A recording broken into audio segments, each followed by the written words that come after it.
Ini berbeda dari Qin Yichen atau Zhenlong dan ras manusia. Menggambar pedang, kekuatan magis, dan kekuatan magis dari dantian ke lengan, jari, ujung pisau. Dengan cara ini, ilmu pedang yang diraih oleh orang-orang kuat dari 3 klan setan keluhan pasti akan berbeda dari Qin Yichen. Sama seperti tidak ada 2 daun di dunia, mereka semua mengatakan 3.000 jalan, belum lagi jalan kecil, belum lagi pemahaman dan penerapan Dao Wei oleh para leluhur. Setelah hari-hari pertempuran ini, Qin Yichen juga berada di tubuh 3 klan setan keluhan, dan merasakan kelebihannya, serta kekuatan garis keturunan, dan perbedaan dalam ilmu pedang. Manfaat melakukan hal itu juga sangat jelas, hanya dengan mengalami sendiri secara langsung kepala suku Wan, Anda bisa tahu bagaimana melawan suku Wan. Selain itu, hari ini, ada masalah lain yang mengganggu Qin Yichen secara mendalam. Itu adalah, jika dunia dari 3 suku iblis, jika itu benar-benar sebuah dojo yang diciptakan oleh rencana membuat manusia, lalu, apakah leluhurnya benar-benar melakukannya dengan benar? Qin Yichen bukan perawan, tetapi menganalisis masalah ini secara rasional. Pertama-tama, dia tidak tahu bagaimana ketiga iblis yang mengeluh ini datang, dan dia tidak perlu menyelidikinya dengan cermat. Tetapi karena mereka milik 3 suku iblis, leluhur setara dengan penawanan. Akankah ketiga iblis yang mengeluh setuju? Qin Yichen mungkin tidak akan melakukannya. Yah, ketiga iblis yang mengeluh tidak apa-apa, lagi pula itu adalah Mozu. Mungkin juga Qin Yichen merasa benar karena dia membalas dendam dengan leluhurnya, bahkan dengan balas dendam. Tapi bagaimana dengan ras lain? Dewa dan iblis, dan bahkan ras kuno yang mendominasi satu sisi, tidak peduli seberapa kuat atau lemahnya, disebut sebagai 10.000 ras bukanlah sesuatu yang berlebihan. Dengan begitu banyak balapan, apakah Anda memiliki kebencian terhadap naga asli? Ya, di dunia saat ini, naga asli dianggap sebagai penjahat dari semua ras. Tetapi pada tahun itu, bahkan leluhur Tusan yang sangat jauh, ras manusia sudah ada. Dan hanya adegan tahun ketika leluhur putri Tusan Jiaoqin melihat Qin Yichen mengejutkan yang terakhir. Nenek moyang tahun itu benar-benar luar biasa. Ditambah dengan hubungan dengan naga sungguhan, apakah 10.000 orang pada waktu itu benar-benar berani untuk menindas ras manusia? Semua dalam semua, Qin Yichen digunakan untuk menganggap para dewa dan setan sebagai musuh karena 10.000 suku menganggap suku manusia sebagai semut, budak, pemakan darah. Tetapi apa yang dia ketahui sekarang tampaknya adalah karena leluhur naga sejati telah meluncurkan rencana pembuatan manusia untuk menjelajahi 10.000 leluhur dengan 10.000 suku, dan untuk menjelajahi langit dan bumi, sehingga mereka dianggap sebagai penjahat oleh 10.000 suku. Ada balas dendam, iblis membunuh leluhurnya, dan Qin Yichen adalah dewa pembunuh iblis, yang dibenarkan. Nah, jika leluhur memulai rencana buatan manusia tanpa persetujuan dari puluhan ribu orang, dan kemudian menyusun strategi dan menangkap puluhan ribu orang, sehingga mereka akan dibalaskan oleh puluhan orang, tampaknya, itu juga dibenarkan. Masalah ini telah membuat hal-hal yang membingungkan Qin Yichen sulit hari ini. Dia dapat meyakinkan dirinya sendiri bahwa apapun yang terjadi, dia harus mereproduksi kemuliaan leluhurnya. Apakah dia benar atau salah, dia tidak akan ragu untuk memotong pedang iblis. Qin Yichen dapat membujuk dirinya sendiri, bahkan menipu dirinya sendiri, tapi menipu, hanya curang. Dia tidak bisa percaya bahwa jika kebenaran seperti yang dia duga, dia akan sama sengitnya seperti dulu ketika dia membunuh iblis.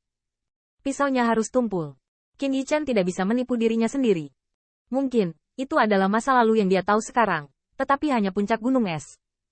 Tapi Qin Yichen merasa bahwa masalah ini harus diklarifikasi sesegera mungkin. Kalau tidak, dia bisa membunuh para dewa dan membunuh iblis sepanjang jalan. Tetapi pada akhirnya, iblis-iblis hati sulit untuk tenang. Pikiran. Qin Yichen bergumam dan tiba-tiba tersenyum. Bukankah itu hanya setan? Terlepas dari benar atau salah, terlepas dari kebenaran dan kejahatan, Anda hanya tahu pembantaian, bukankah itu iblis? Meskipun Qin Yichen selalu berbicara tentang daging yang lemah dan makanan yang kuat, dia harus mengakui bahwa dunia ini terbagi menjadi benar dan salah. Yang kuat juga menggunakan tinju mereka untuk menekan yang salah ke kanan, tetapi yang benar dan yang salah tidak bisa diubah. Tiba-tiba, Qin Yichen menggelengkan kepalanya dan tersenyum. Bagaimana dia bisa memikirkan ini tiba-tiba? Tuan, lihat ke depan. Pada saat ini, dia mengeluh bahwa Xiaoer berteriak keras. Qin Yichen berkumpul, dan murid sihir itu memalingkan muka. Adegan di hadapannya memindahkannya. 1000 mil jauhnya, sebuah istana berdiri. Sekilas, Qin Yichen hampir yakin bahwa istana ini tidak dapat dibangun oleh penduduk asli di sini. Bagaimanapun, gunung sihir, yang mengeluhkan dominasi Xiaoer, dan istana Kaisar Iblis, dibandingkan dengan istana ini, seperti rumah-rumah yang rusak. Dalam pandangan Qin Yichen, bahkan jika itu adalah Kaisar Iblis asli yang terlalu kuat untuk membuat istana yang begitu megah dengan kekasaran langit dan bumi dunia ini. Namun, Pemandangan yang tidak jauh dari istana membuat murid sihir Qin Yichen bergetar dalam-dalam. Setan kecil, berani memprovokasi kaisar.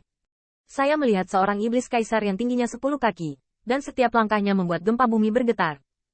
Kekuatan perkasa kaisar iblis itu seperti penguasa dunia ini. Ledakan. Tiba-tiba, kaisar iblis melangkah keluar dan melangkah keras di atas kepala raja iblis, membuat tengkoraknya patah. Zila.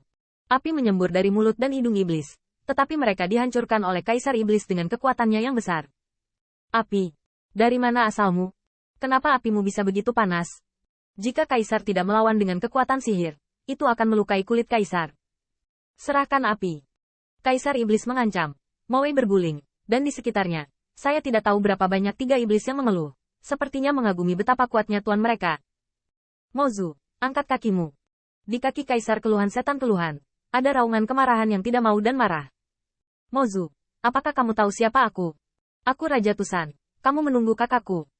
Kamu tidak punya kesempatan untuk meminta belas kasihan. Ambil kakimu. Aku mungkin akan mengampuni kamu. Raja Iblis Tusan. Three Compliance Demon Emperor tertegun sejenak, dan menatap kosong ke arah kerumunan. Di manakah itu? Sekelompok 3 setan yang mengeluh juga bingung. Aku belum pernah mendengarnya. Gunung apa itu? Dan, apa itu iblis? Melihat bahwa tidak ada yang pernah mendengar tentang itu, Sang Demon Emperor hanya memutar jari kakinya dan melangkah Raja Iblis lebih dalam. Beranikah kamu mengancam kaisar? Meskipun saya tidak tahu apa itu Tusan dan iblis itu, 3 kaisar keluhan setan tahu bahwa di dunia ini, dia tidak pernah melihat keberadaan yang lebih kuat dari dirinya. Raja Iblis Tusan. Qin Yichen tidak bisa lebih tenang melihat api yang terus mengalir tetapi sedang dihancurkan oleh kaisar iblis. Adik perempuan. Tanda seru. Tanda seru. Raungan ini terdengar di seluruh dunia. Tiba-tiba, 3 kaisar iblis yang malu bertindak tertegun, tidak tahu berapa pasang murid iblis, dan menatap langit bersama. Dan pada saat mengeluh kepada Xiao Er, 3 jari ajaib bergetar. Raja, kalau begitu, itu kaisar iblis. Qin Yichen menoleh ke belakang. Pernahkah Anda mendengarnya? Keluhan kedua pecah. Sudahkah saya mendengarnya? Saya seharusnya bertanya kepada Raja bahwa Anda tahu apa itu iblis. Tunggu sebentar. Apakah ini saudara perempuan iblis Kaisar Raja? Meskipun Xiao RR tidak tahu apa yang dimaksud Suster Xiao. Namun, Qin Yichen tersenyum acuh tak acuh. Kaisar setan aborigin,